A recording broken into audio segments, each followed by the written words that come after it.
महाकुंभ की पौराणिक कथा। क्या है कुंभ मेले का पौराणिक रहस्य?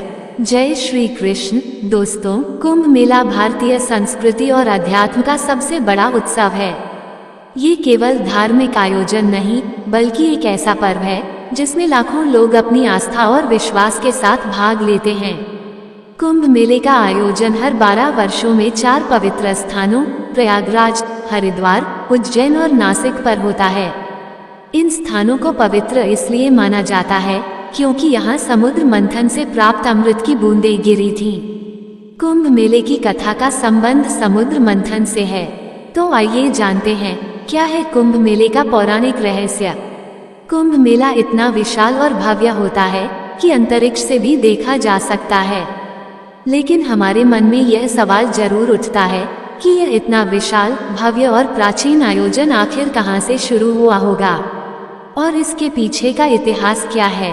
क्या इसका उल्लेख भारतीय वेदों, पुराणों और धर्म ग्रंथों में मिलता है या फिर इसके पीछे कोई और गहरी और रहस्यमय कहानी छिपी है।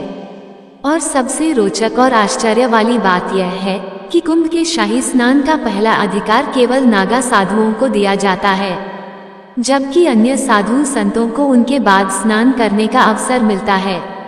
इस विशेष परंपरा के पीछे एक अद्भुत इतिहास छिपा है जो नागा साधुओं को इतना विशिष्ट और सम्माननीय बनाता है। महाकुंभ का आयोजन प्रयागराज के त्रिवेणी संगम पर होता है, जहां गंगा, यमुना और सरस्वती नदियों का संगम माना जाता है। लेकिन यहाँ केवल गंगा और यमुना ही दिखाई देती हैं। आखिर सरस्वती नदी क्यों नहीं दिखाई देती? तो क्या कलयुग में सरस्वती नदी अदृश्य हो गई? ये केवल एक धार्मिक मान्यता है या इसके पीछे कोई गहरा धार्मिक रहस्य या वैज्ञानिक रहस्य छिपा हुआ है? और प्रयागराज में स्थित अक्षयवट, जिसे अमर वृक्ष माना जाता है, जो सृष्टि के विकास और प्रलय का साक्षी रहा है, इसके पीछे का इतिहास और महत्व क्या है? 2025 के महाकुंभ में भारत के 13 प्रमुख अखाड़े हिस्सा लेने वाले हैं। अखाड़ों का इतिहास और उनका महत्व क्या है, इन सभी सवालों का जवाब और महाकुंभ के अनसुने रहस्यों को जानने के लिए हमारे साथ अंत तक जुड़े रहिए, क्योंकि यह केवल एक मेला नहीं, बल्कि आस्था, विश्वास और संस्कृति का संगम है।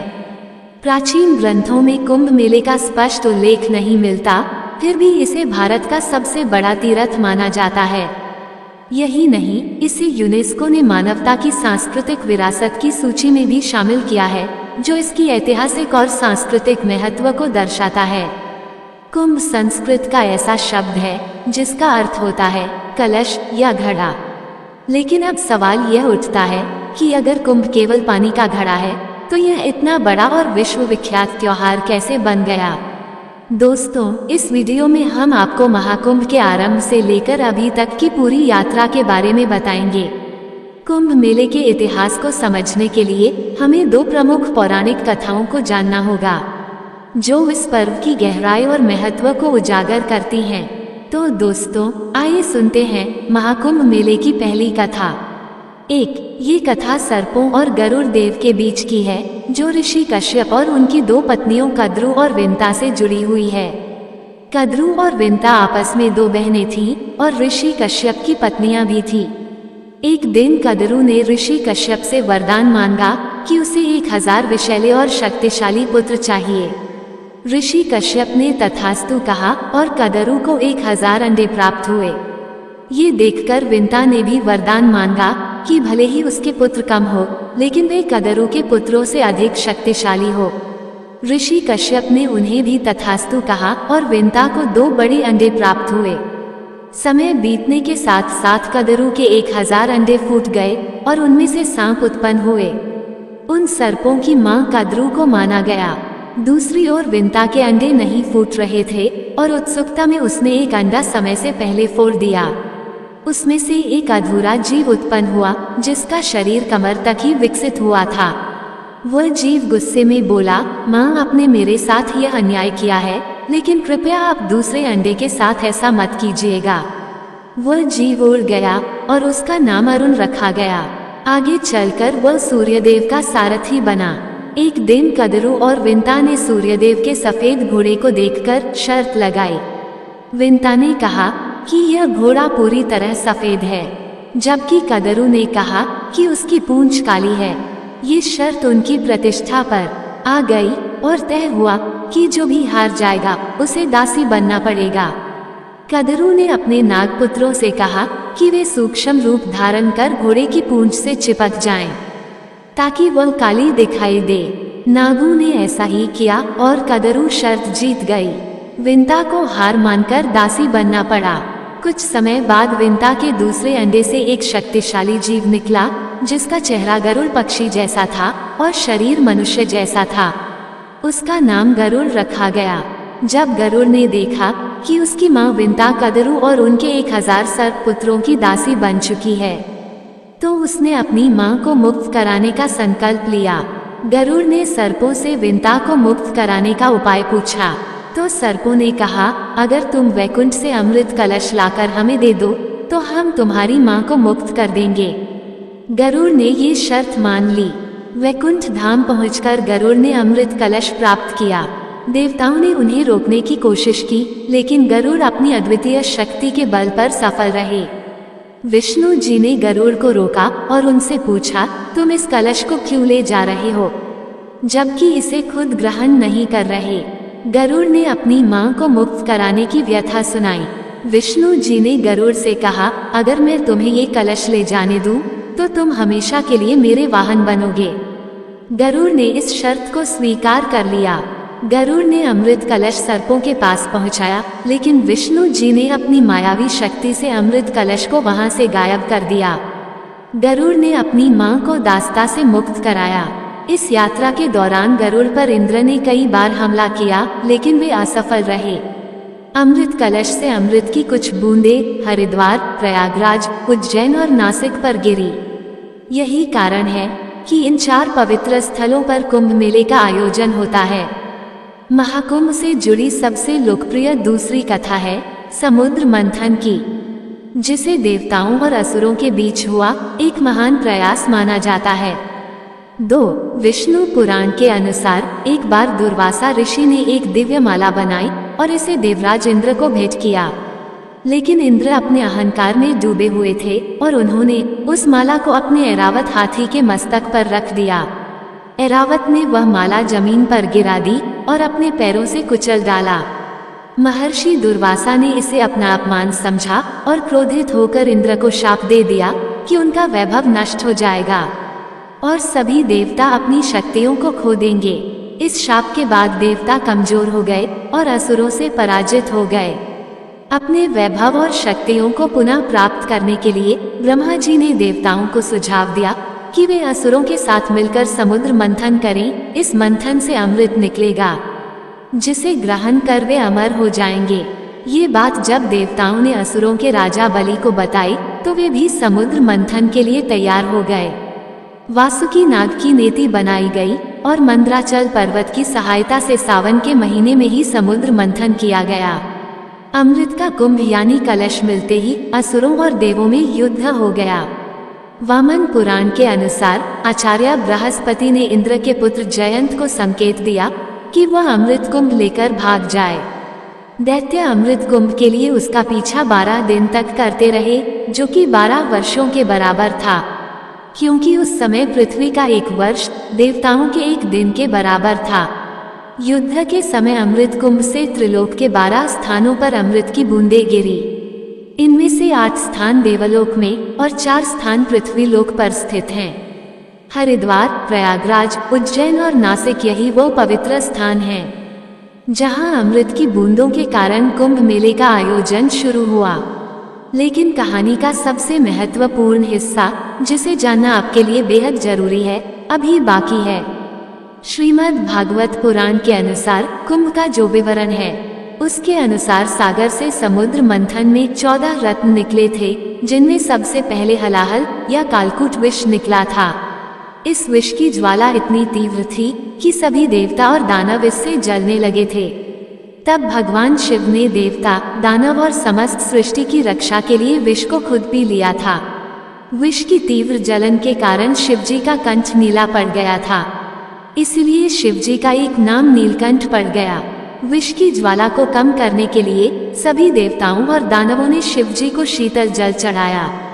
इसके बाद उनके शरीर का ताप और जलन कम हुआ। यही कारण है कि सावन में शिवजी का जलाभिषेक किया जाता है। ऐसा कहा जाता है कि जब शिवजी ने समुद्र मंथन से निकले हलाहल विष को ग्रहण किया तो उसकी कुछ बूंदें धरती पर गिर गई।